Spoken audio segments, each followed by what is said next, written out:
The final stretch has started, and now it is time for Velium to start to reach its final form. Or at least what I assume his final form will be. As soon as finished getting footage for the last episode, I got one of the elite frost giants in ice-clad ocean to spot with a Velium Spear, a weapon with a ratio of 0.5. Last time I was here, around level 40, I could not take on these giants in a one-on-one duel, and always needed to bow kite them, which is considerably more time consuming. Now, with my new gear, I can take on one of them with no major issue. I still pepper this one with arrows just to guarantee that I would win no matter what and get my weapon.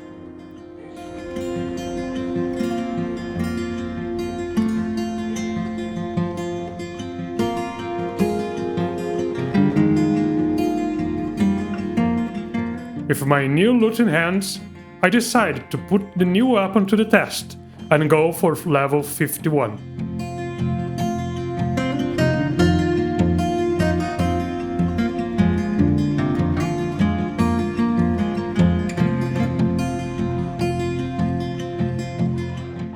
Some of you might be wondering where I was this last month, and the truth is that I was free kiting so much that my wrists start to hurt.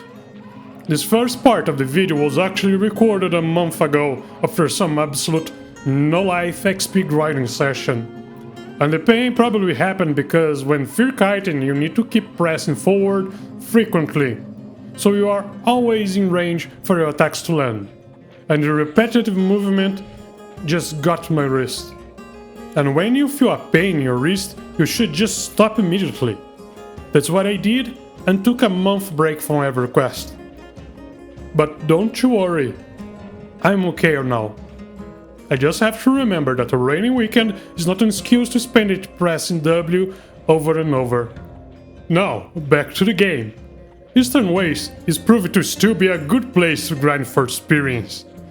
And I could not wait to finally reach level 51. For those who don't know, simply leveling up doesn't really make your character that much stronger.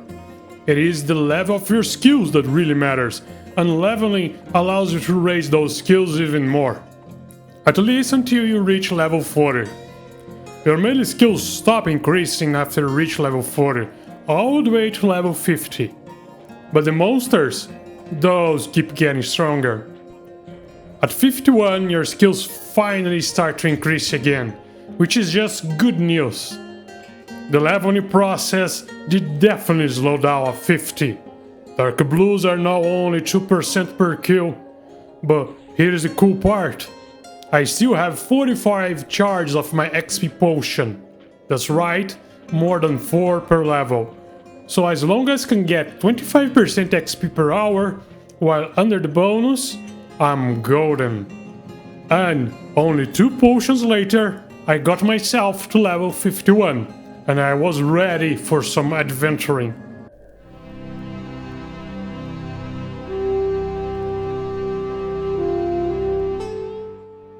There is probably a moment in every ranger's career that he'll go after the Trueshot Longbow.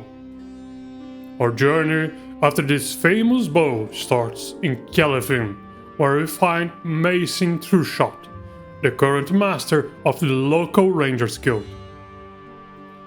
The Trueshot Longbow was created by my father, Eldon Trueshot. It is quite accurate and takes a ranger's skill to yield. Saying that we are willing to gather the necessary materials to create one of the famous bows, he hands over a pack to fill with 1 spiderling silk, 1 wooden shard, 1 micro servo, and 1 dwarven wire. The spiderling silk is simple, it drops from almost any spiderling in the game. It is very easy to get in most of its starting zones. For the dwarven wire, he directed us to the dwarf named Trantor Everhot in Kaladin.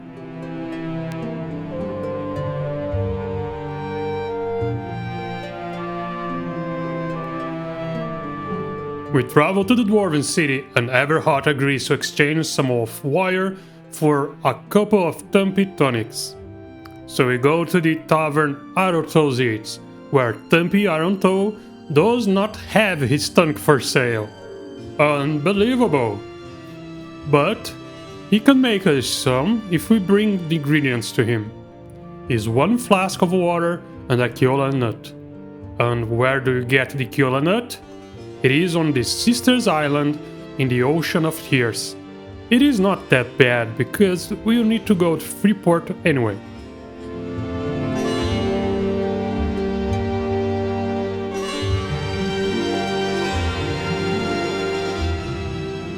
One boat rider later, and we find ourselves in Freeport, and we go after a man called Jai Windshot.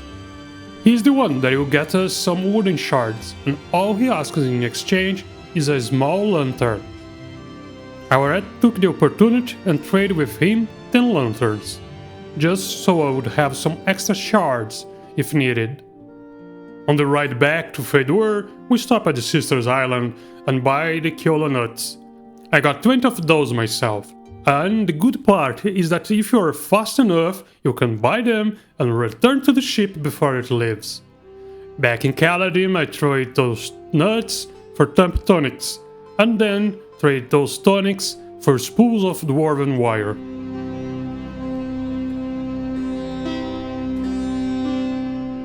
The microservos we can find on the many low-level clockwork enemies in Steamfont Mountains, which required some patience, but it wasn't easy, since most of them would die in a single or 2 hits. With all the items in the bag, I return to Mason, and he reward us with the Triant bow staff, and he teaches us how to craft the bow itself, by placing the bow staff, a planing tool, a dwarven wire, and a microservo inside a fletching kit. Well, of course, we fail. Apparently, with a fletching skill of 162, my chance of succeed is still only 37%. I farmed some extra servos and thank Karana I got those extra items because I can try 5 more times. I failed 1 more time before finally succeeding in assembling the bow. It was kinda funny because I saw the planning tool on my cursor and I was already cursing that I would need 1 more try. But the bow was behind it on the cursor. It is one of the best bows from the vanilla game, and I did see it be mentioned a few times online, and I'm glad that I got mine. It's just a shame that despite having an unique icon, the 3D model is the same as the average bows. Now, with the bow in my backpack, it's time to return to the grind.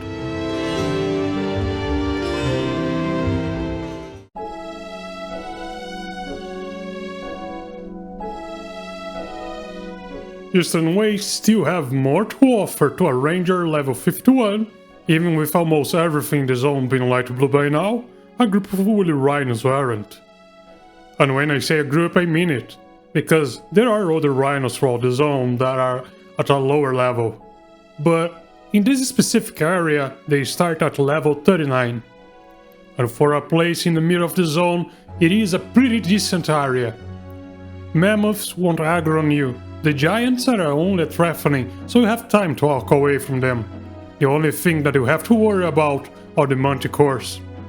But the increase of experience needed to level up is real. And you really feel it.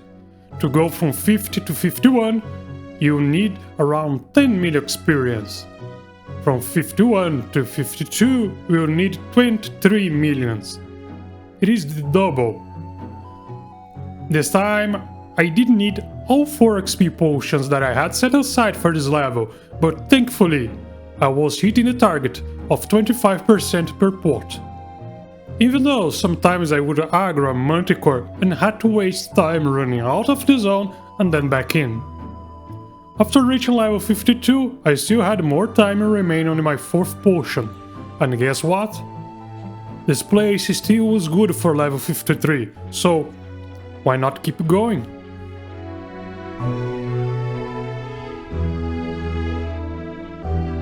and keep going is what I did. There isn't enough of value to add here, besides the fact that finally, with my skills increasing, I was seeing my attack value reaching the thousands, and it felt awesome. Progress is progress, right? To my surprise, the woolly rhinos are still dark blue, even after reaching level 53, and that is perfect. But after 2 levels of Fear Kiting the rhinos in the snow, I'm ready to go on an adventure after some new upgrades.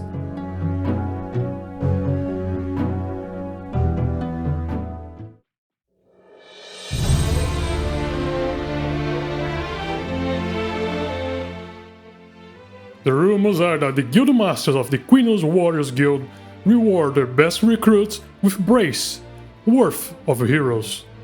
Of course, this is of my interest, but apparently they don't know me well enough to entrust a task to me, so I have to increase my faction so they are amiable to me.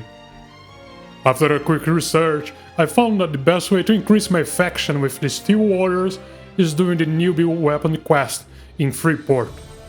For amiable, one needs 100 reputation points with a faction. As a human, Velium has a head start of 50 points.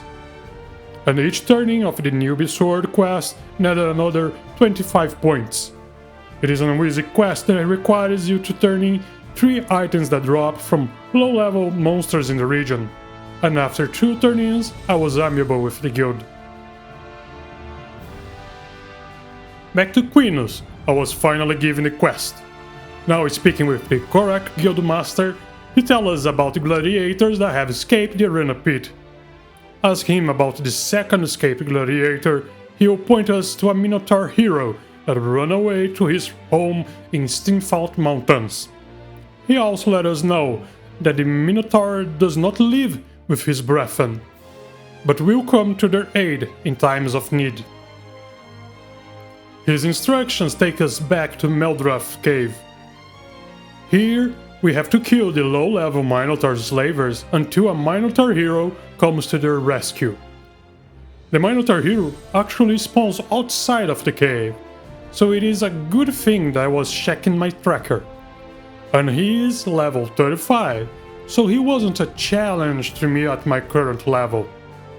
I looted his shackles as a proof of the kill, and returned them to the quest giver, and the reward is the hero bracers. These bracers have the same AC as the I've-etched ones, but instead of +2 dexterity and +3 save against poison, they offer 10 strength and +5 save against poison and disease. 100% an upgrade.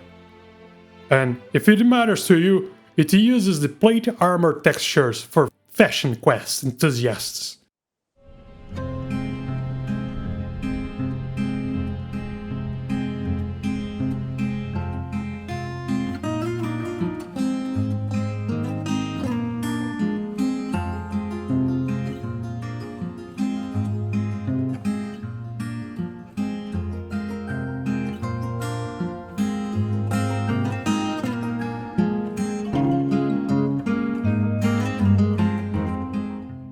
Kurnak is a land filled with dragons, and when the races start to settle their outposts in the continent, they attract many glory seekers with them, and they brought a weapon designed to fell these great beasts, the Wurmslayer.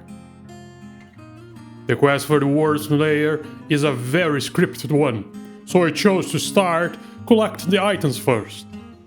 We will need 3 different dragon scales from 3 different dragons to complete the quest.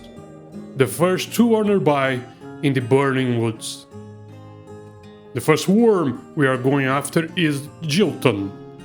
Well, technically I had to kill his placeholder first, Antalon, who also is a worm with equal appearance and almost the same stats. And killing Jilton and Antalo works pretty much the same. By the video, you must have noticed that these dragons aren't immune to being rooted. And as I discovered early in my journey, if I can root something, I can kill it. The good news is that putting my dot and rooting Jilton, and then sitting and meditate was mana positive. It means that I could kill it with only magic if I wanted, even if it would take forever. After all, I had to use a level 30 dot, because my most recent one is fire-based and the dragons are immune to it. But now, I have my trusty Trueshot Longbow to complement the damage with arrows.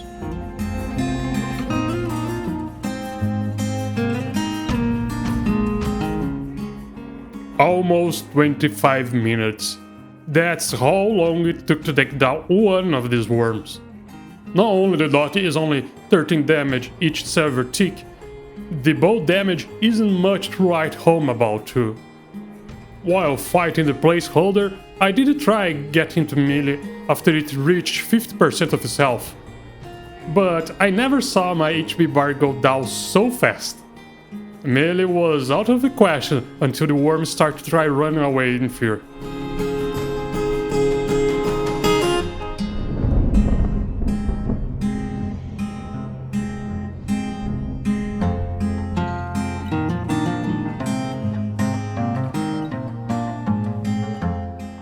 After attaining Jilton's scale, it was Asdalin's scale next. Differently from the previous dragon, Asdalin's placeholder was one of the many gorillas in the zone. And since he wasn't up, I guess I would be the one to do the dirty work. I knew of the existence of the Wurmslayer since I was around level 25 or something. I saw a solo fallen ranger of level 55 with it, so I know it was possible to get solo. But they probably got lucky and found Asdalin already up in the zone. I tried to fight a gorilla, but these aren't animals that I can fear. They are actually all undead, and I can't really farm them while facing tanking. I can't even fight one. Unfortunately, I decided to move on. I would always try to come back to Burning Woods to see if I got lucky and would find the dragon up. But for now it was unrealistic to try to farm the gorillas. Still, I went after the third scale, while I couldn't do the second.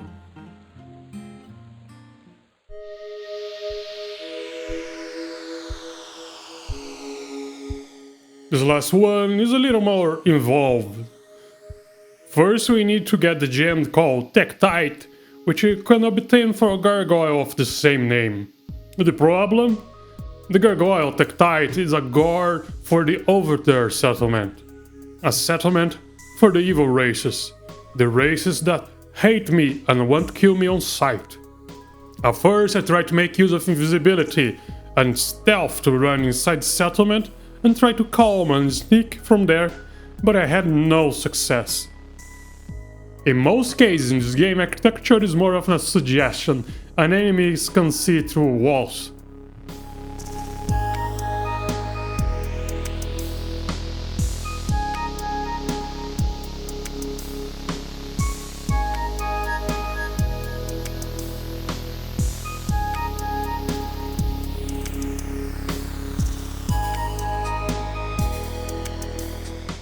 I did try once more, with the same result.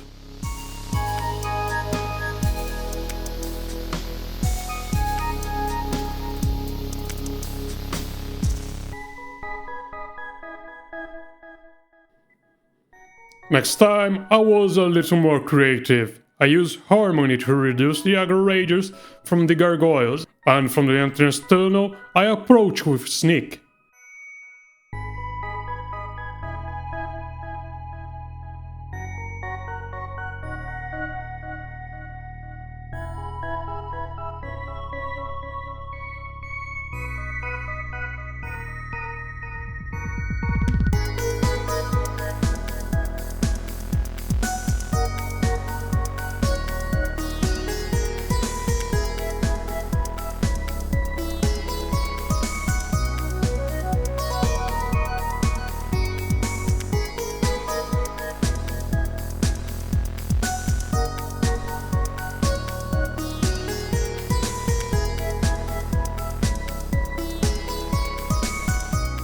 This time it worked, and I handed over 2 carnelians to Tektite, and I got in return the Tektite gem.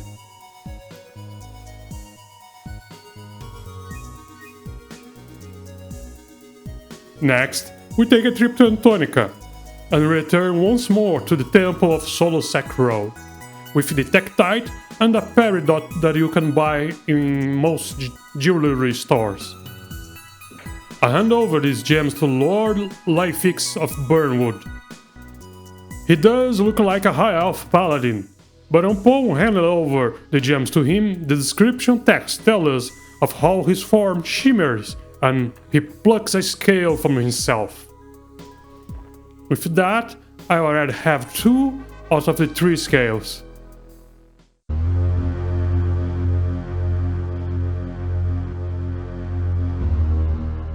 With the last scale out of my reach for now, I return to the Eastern Wastes to grind for another level. The experience here is starting to fall off now.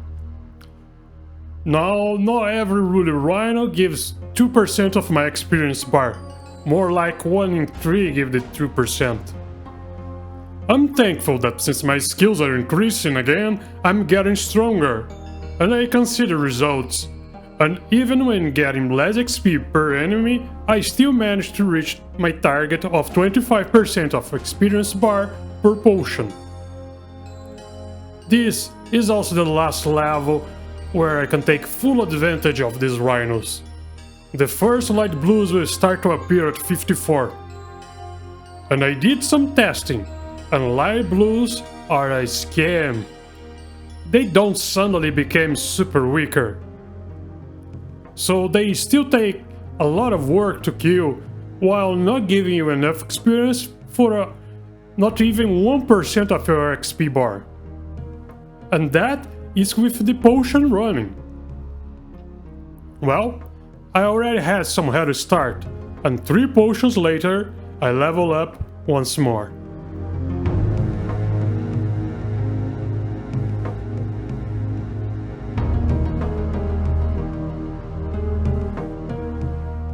This ends my adventure for this episode. The hope for finding Asdalin already up in Burning Woods remains, but no luck so far. I confess that I'm a little disappointed with the fact that I did not manage to complete the Wurmslayer this episode. Alas, may the next time we meet be filled with new upgrades.